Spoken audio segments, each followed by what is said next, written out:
A pia rangia sob o peso da louça acumulada, pratos, panelas, talheres, um retrato do jantar apressado, da vida que invadia a cozinha e exigia ser alimentada. Ele, no entanto, não se importava. O som da água corrente abafava os gritos virtuais do jogo online que vinham do quarto de Caio. Mais um dia, mais uma rotina. Enquanto esfregava a gordura incrustada, lembrava-se de Caio. Sempre Caio. Se Caio precisasse de um carro, o pai dava um jeito. Se Caio repetisse de ano, a mãe acalmava. Dizia que ele estava apenas descobrindo seu caminho. Se Caio quebrasse o carro, adivinhe quem o consertava? Ele, o filho invisível, o Step, aquele que sempre esteve ali, pronto para suprir as necessidades da família, enquanto Caio brilhava, sem se importar com as consequências de seus atos. Secou as mãos e caminhou até a sala, onde a internet insistia em falhar. A mãe reclamava, impaciente, enquanto o pai resmungava sobre a conta alta. "Deixa que eu vejo", disse resignado. Era sempre assim. O Wi-Fi caía, ele resolvia. A geladeira fazia um barulho estranho, ele consertava. A conta de luz vinha alta, ele transferia um extra, sem questionar. Gastou quase 1 hora para reconfigurar o roteador, enquanto ouvia os lamentos da mãe sobre como Caio precisava da internet para os estudos. Estudos que, invariavelmente,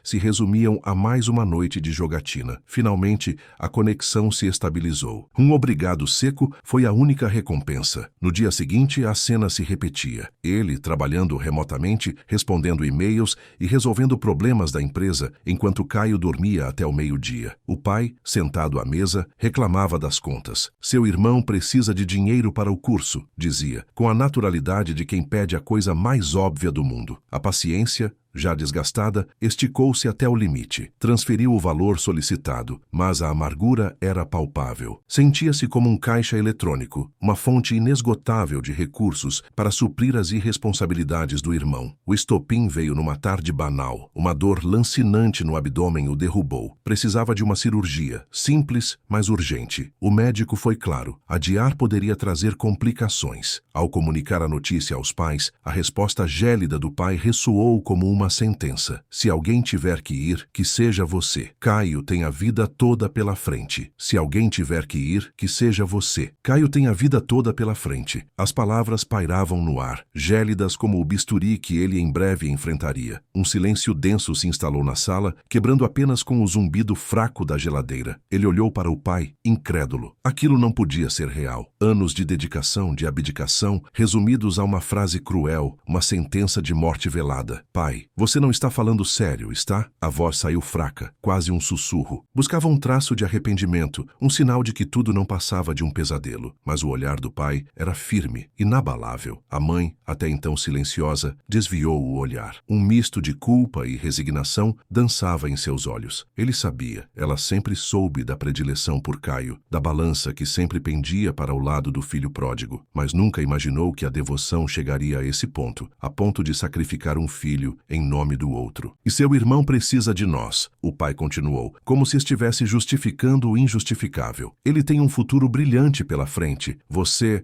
sempre foi mais independente. Independente? Ele sempre foi independente porque nunca teve outra opção, porque desde cedo aprendeu que não podia contar com o apoio da família, que precisava resolver seus problemas sozinho. Enquanto Caio recebia todas as oportunidades, todos os privilégios, ele lutava para conquistar o mínimo. A dor física da doença se misturou com a dor lancinante da rejeição. A cirurgia, antes uma esperança de cura, agora parecia uma barreira intransponível. Como conseguiria arcar com os custos sozinho? Como enfrentaria o pós-operatório sem o apoio da família? Naquele momento a ficha caiu. Ele não era um filho, era um acessório, uma peça substituível no grande esquema familiar. Caio era a joia da coroa, o herdeiro, o futuro. Ele era apenas ele. A raiva começou a borbulhar em seu interior, uma fúria contida durante anos. Raiva da injustiça, da negligência, da falta de amor, mas, acima de tudo, raiva de si mesmo por ter permitido que aquela situação se perpetuasse, por ter se anulado em nome de uma família que nunca o valorizou. Aquele foi o ponto de ruptura, a gota d'água que transbordou o copo da paciência. A partir daquele instante, ele não seria mais o filho esquecido, o Step, o provedor silencioso. Ele seria o protagonista protagonista da sua própria vida, e para isso precisava cortar os laços que o prendiam a uma realidade tóxica e destrutiva. A decisão estava tomada. A partir daquele instante, a família que o havia negligenciado deixaria de existir em sua vida. O corte seria radical, definitivo. Não haveria meias medidas nem segundas chances. Aquele era o único caminho para a sua sobrevivência, para a sua sanidade. Na manhã seguinte, agiu com frieza calculada. A primeira providência foi cancelar todas as transferências automáticas para a conta dos pais. O dinheiro que antes garantia o mínimo de conforto agora seria direcionado para a sua cirurgia e para a sua recuperação. Não sentia culpa, apenas um alívio amargo. Em seguida, ligou para a empresa de telefonia e internet. Com a voz firme, solicitou a transferência da titularidade da conta para o nome do pai. A atendente hesitou, acostumada com a burocracia e com a resistência dos clientes. Mas ele foi implacável, repetindo a sua solicitação com a mesma determinação. Sabia que a mudança geraria transtornos, mas não se importava. Eles que se virassem para resolver os problemas que sempre o incumbiram de solucionar. As ferramentas que antes utilizava para consertar a fiação solta, o chuveiro queimado e a torneira pingando permaneceram na caixa. A casa que antes mantinha em ordem agora ruiria sob o peso da própria desorganização. Não era mais o seu problema. As ligações começaram no mesmo dia. A princípio eram tímidas, disfarçadas de preocupação. A mãe perguntava sobre a sua saúde, sobre o andamento dos exames. Ele respondia com monossílabos, evitando qualquer demonstração de afeto. Sabia que por trás daquelas palavras havia um pedido silencioso de socorro, mas não cederia. Com o passar dos dias, as ligações se tornaram mais frequentes e desesperadas. O pai, antes tão distante e indiferente, agora implorava por ajuda. A conta de luz estava atrasada. O carro havia quebrado e Caio precisava de dinheiro para um curso. Ele ouvia em silêncio, sem proferir uma única palavra de consolo ou de apoio. As ameaças surgiram em seguida. O pai o acusava de ingratidão, de abandono, de traição. Dizia que ele era um monstro, um filho desnaturado. Ele desligava o telefone, imune aos insultos e às chantagens emocionais. As súplicas vieram depois. A mãe chorava, implorando para que ele voltasse a ser o filho bom e prestativo de sempre. Dizia que sentiam a sua falta, que não sabiam o que fazer sem ele. Ele se mantinha firme, resistindo à tentação de ceder à chantagem emocional. As visitas presenciais foram o último recurso. Os pais apareceram em sua porta, com os olhos vermelhos e as roupas amassadas. Imploraram para que ele os perdoasse, para que voltasse a fazer parte da família. Ele os encarou com frieza, sem demonstrar nenhuma emoção. "Eu fiz a minha escolha", disse com a voz gélida, "e vocês fizeram a de vocês há muito tempo." Fechou a porta na cara dos pais, selando o fim de um ciclo. A partir daquele momento, ele era livre. Livre para construir a sua própria vida. Livre para ser feliz. A cirurgia era apenas o primeiro passo. "Eu fiz a minha escolha", disse com a voz gélida, "e vocês fizeram a de vocês há muito tempo." Fechou a porta na cara dos pais, selando o fim de um ciclo. A partir daquele momento, ele era livre. Livre para construir a sua própria vida. Livre para ser feliz. A cirurgia era apenas o primeiro passo, mas a liberdade, ele descobriria, não viria tão facilmente. O cerco familiar estava apenas começando. As ligações se intensificaram. Se antes eram esporádicas, agora tocavam incessantemente, manhã, tarde e noite. Ignorava a maioria, mas a persistência era irritante. Chegou a bloquear os números, mas logo surgiam chamadas de outros telefones, desconhecidos. A mensagem era sempre a mesma, variando apenas na intensidade. Precisavam dele. As ameaças se tornaram mais explícitas. O pai, em um acesso de fúria, chegou a dizer que contaria para todos os seus conhecidos o tipo de filho ingrato que ele era, que o difamaria, o faria se sentir culpado pelo resto da vida. Ele permanecia inabalável. Sabia que eram apenas palavras vazias, tentativas desesperadas de manipulação. As súplicas eram as mais difíceis de suportar. A mãe chorava compulsivamente ao telefone, dizendo que estavam perdidos, que não sabiam como lidar com as contas, com a casa, com Caio. Implorava para que ele voltasse a ser o esteio da família, o filho que sempre resolvia tudo. Ele se esforçava para manter a voz firme, para não ceder à chantagem emocional. A cada lágrima, sentia uma pontada de culpa, mas se lembrava da frieza com que o pai havia descartado sua vida. As visitas presenciais se tornaram rotina. Os pais apareciam em seu apartamento, com a aparência cada vez mais abatida. A mãe com os olhos inchados de tanto chorar. O pai com a barba por fazer e as roupas amarrotadas. Imploravam para que ele os perdoasse, para que voltasse a ajudá-los. Prometiam que tudo seria diferente, que dariam mais valor a ele ele que reconheceriam seus esforços. Ele ouvia em silêncio, sem demonstrar nenhuma emoção. Em uma dessas visitas, a mãe tentou apelar para o seu lado emocional. Contou sobre as dificuldades financeiras, sobre como estavam lutando para pagar as contas. Disse que Caio estava precisando de um tratamento dentário caro e que não tinham condições de arcar com as despesas. Implorou para que ele reconsiderasse sua decisão, para que voltasse a ajudá-los. Sei que fomos injustos com você, disse a mãe, com a voz embargada pelo choro, mas somos seus pais. Precisamos de você. Ele respirou fundo, tentando controlar a raiva. Vocês sempre tiveram Caio, respondeu com a voz gélida. Ele sempre foi a prioridade. Agora lidem com as consequências das suas escolhas. O pai, que até então havia permanecido em silêncio, explodiu em fúria. Você é um monstro! Gritou, com os olhos vermelhos de raiva. Como pode nos abandonar assim depois de tudo o que fizemos por você? Ele sorriu ironicamente. O que vocês fizeram por mim? Perguntou com a voz carregada de sarcasmo. Me ignoraram, me desvalorizaram, me trataram como um peso morto. A única coisa que fizeram foi me usar. A discussão se intensificou, com acusações e ofensas de ambos os lados. Ele se manteve firme em sua decisão, resistindo às tentativas de manipulação emocional. Sabia que, se cedesse, voltaria a ser o mesmo de sempre. O filho esquecido, o reserva. Com o tempo,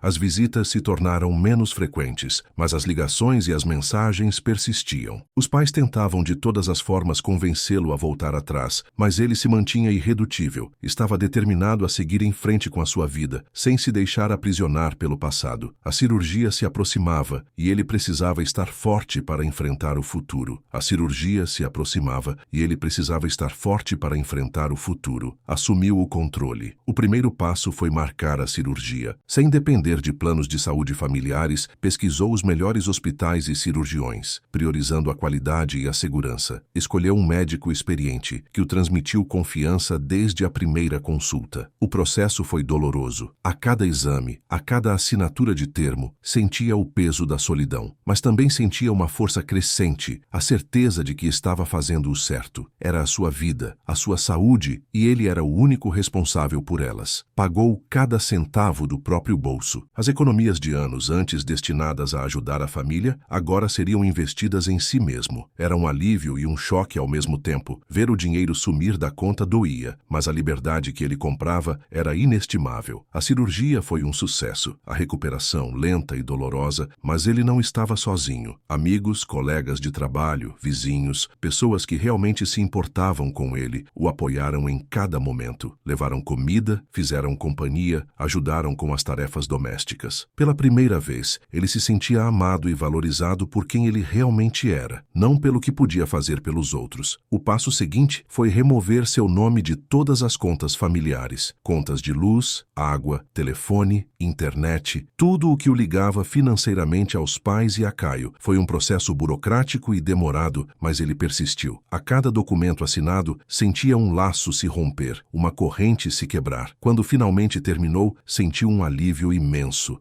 Estava livre, completamente livre. Livre do peso da responsabilidade, livre da culpa, livre da manipulação. Podia finalmente respirar fundo e seguir em frente com a sua vida. Era um recomeço, um novo começo, e ele estava pronto. A jornada solitária, embora difícil, estava se mostrando libertadora, completamente livre. Livre do peso da responsabilidade, livre da culpa, livre da manipulação. Podia finalmente respirar fundo e seguir em frente com a sua vida. Era um recomeço, um novo começo, e ele estava pronto. A jornada solitária, embora difícil, estava se mostrando libertadora, mas a paz recém-conquistada não duraria muito. O silêncio que ele tanto almejava foi abruptamente interrompido. Os pais, desorientados e sem sua habitual rede de apoio, começaram a desmoronar. A incapacidade de lidar com as contas, os problemas domésticos e até as questões mais básicas do dia a dia se tornou evidente. A situação financeira, antes mantida sob controle graças à sua ajuda constante, começou a ruir. A princípio, tentaram resolver as coisas sozinhos, mas logo perceberam que estavam perdidos. A dependência que haviam cultivado ao longo dos anos se transformara em uma prisão. E, em vez de admitirem seus erros e buscarem soluções construtivas, optaram por um caminho destrutivo, a manipulação pública. As redes sociais foram o primeiro alvo. Postagens dramáticas, fotos antigas e mensagens carregadas de sentimentalismo egoísmo barato inundaram seus perfis. Apelos à família, aos amigos e até a desconhecidos, para que o filho ingrato voltasse a ajudar os pais que tanto o amavam. Ele nos abandonou na velhice, vociferava a mãe em um vídeo emocionado. Depois de tudo que fizemos por ele, complementava o pai com a voz embargada. A estratégia se mostrou eficaz no início. Comentários de apoio, mensagens de indignação e até ameaças direcionadas a ele começaram a surgir. Familiares e amigos, desinformados sobre a real situação, o procuravam para repreendê-lo, acusando-o de egoísmo e falta de consideração. Como você pode fazer isso com seus pais? Questionava uma tia, com a voz carregada de reprovação. Eles sempre te amaram, afirmava um amigo, sem conhecer a história por trás da fachada. Mas a campanha difamatória não se limitou ao mundo virtual. Os pais, desesperados, começaram a ligar para todos os seus contatos, espalhando a mesma narrativa distorcida. Visitas inesperadas a vizinhos e colegas de trabalho se tornaram frequentes, transformando sua vida em um inferno. A cada encontro, a mesma ladainha: o filho ingrato, a doença, a falta de dinheiro e a solidão. A situação se tornou insustentável. A pressão era constante, as acusações injustas e a invasão de privacidade intolerável. Ele se sentia acuado, exposto e humilhado. A cada nova mensagem, a cada novo telefonema, a cada novo olhar de reprovação, a ferida da rejeição se reabria, mais profunda e dolorosa do que nunca. A cirurgia, a recuperação e a liberdade conquistada pareciam cada vez mais distantes, ofuscadas pela sombra da manipulação familiar. A crise familiar se intensificava, transformando sua vida em um espetáculo público. A crise familiar se intensificava, transformando sua vida em um espetáculo público. Apesar da pressão incessante, ele se manteve firme. Cada mensagem raivosa, cada ligação desesperada, cada olhar acusador servia apenas para reforçar a certeza de que havia tomado a decisão certa. Ceder seria admitir que seus pais tinham o direito de controlar sua vida, de priorizar Caio em detrimento de sua própria saúde e bem-estar. E ele não permitiria isso. As chantagens emocionais, antes tão eficazes, agora o atingiam como flechas sem ponta. As lágrimas da mãe, as palavras duras do pai, já não surtiam o mesmo efeito. Ele havia construído uma muralha de proteção ao redor de si, impenetrável à manipulação. A dor ainda estava lá, latente, mas não era mais capaz de paralisá-lo. Continuou a construir sua vida tijolo por tijolo, longe da influência tóxica da família. O trabalho, os amigos, os novos hobbies se tornaram seu refúgio. Cada conquista, cada sorriso, cada momento de felicidade era uma vitória sobre o passado. A cirurgia, antes um fardo, agora era um símbolo de sua resiliência, uma prova de que era capaz de superar qualquer obstáculo. As redes sociais continuavam a ser um campo de batalha, mas ele aprendeu a ignorar os ataques. Bloqueou os perfis dos pais, silenciou as notificações e se afastou dos grupos de família. Concentrou-se em seus próprios projetos, em seus próprios sonhos, em seu próprio futuro. As ligações e visitas presenciais persistiram, mas ele se recusava a ceder. Atendia às ligações com educação, mas era firme em sua decisão. Recebia os pais em casa, mas estabelecia limites claros. Não permitia que o manipulassem, que o culpassem ou que o fizessem sentir-se culpado. "Você está nos matando, filho", gritava a mãe, com a voz embargada pelo choro. "Como pode ser tão cruel?", questionava o pai com o olhar carregado de rancor. "Eu amo vocês", respondia ele, com serenidade, "mas preciso cuidar de mim, preciso seguir em frente com a minha vida. E isso não significa que eu não me importo. Significa apenas que não posso mais ser o seu esteio, o seu salvador. Vocês precisam aprender a se virar sozinhos." A cada dia que passava, a firmeza de sua decisão se fortalecia. A distância, antes dolorosa, se transformava em libertação. Ele finalmente entendia que o amor não podia ser sinônimo de sacrifício, que a família não podia ser uma prisão, que a felicidade não podia depender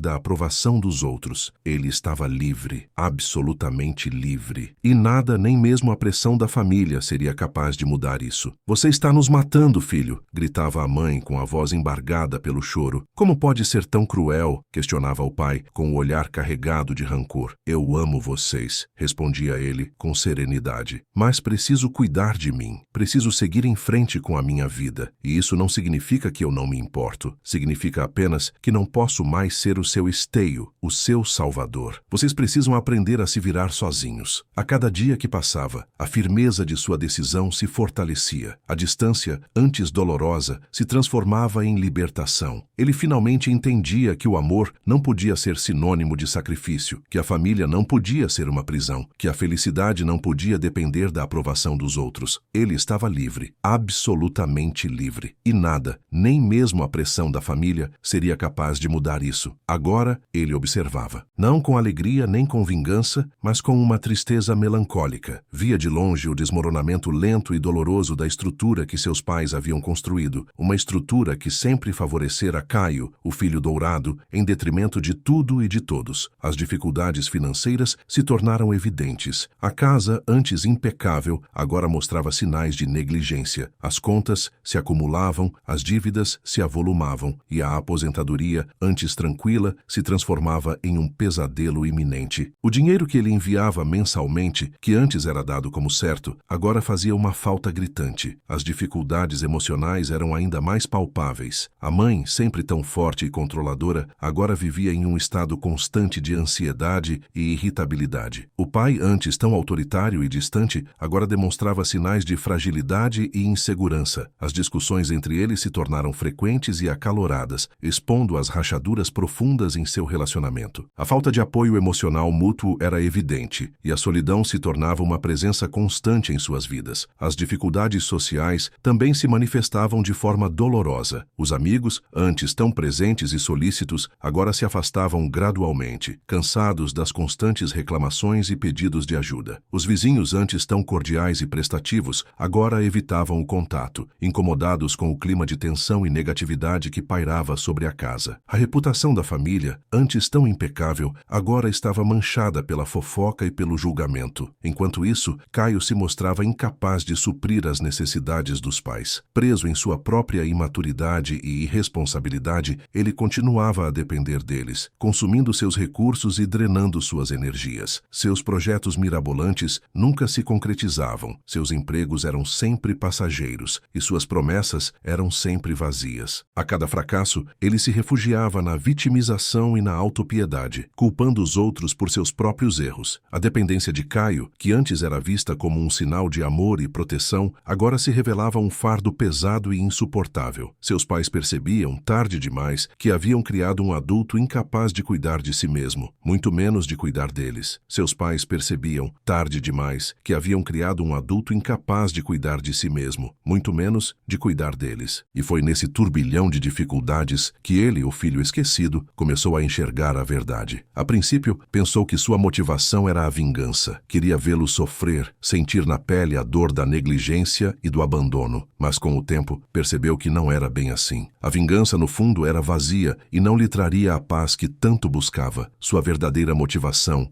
era outra, a liberdade. A liberdade de não ser mais o esteio da família, o resolvedor de problemas, o saco de pancadas emocional. A liberdade de viver a própria vida, sem o peso das expectativas alheias, sem a culpa de não corresponder às necessidades dos outros. Ele havia conquistado a independência emocional e financeira que tanto almejava. A cirurgia, que antes parecia um obstáculo intransponível, agora era um símbolo de sua autonomia e determinação. Ele havia provado a si mesmo que era capaz de cuidar de si mesmo, de superar os desafios, de construir um futuro melhor. Agora, ele podia finalmente viver sua vida em seus próprios termos, podia escolher seus próprios caminhos, seguir seus próprios sonhos, sem se preocupar com a aprovação dos pais ou com as necessidades de Caio. Podia viajar, estudar, trabalhar, amar, sem se sentir preso a um passado de dor e sofrimento. O peso do passado, que antes o oprimia, agora se dissipava como fumaça ao vento. As mágoas, as frustrações, as decepções perdiam sua força, sua capacidade de ferir. Ele se libertava das amarras que o prendiam a uma família disfuncional, a um papel que nunca quisera desempenhar. E ao se libertar, ele encontrava a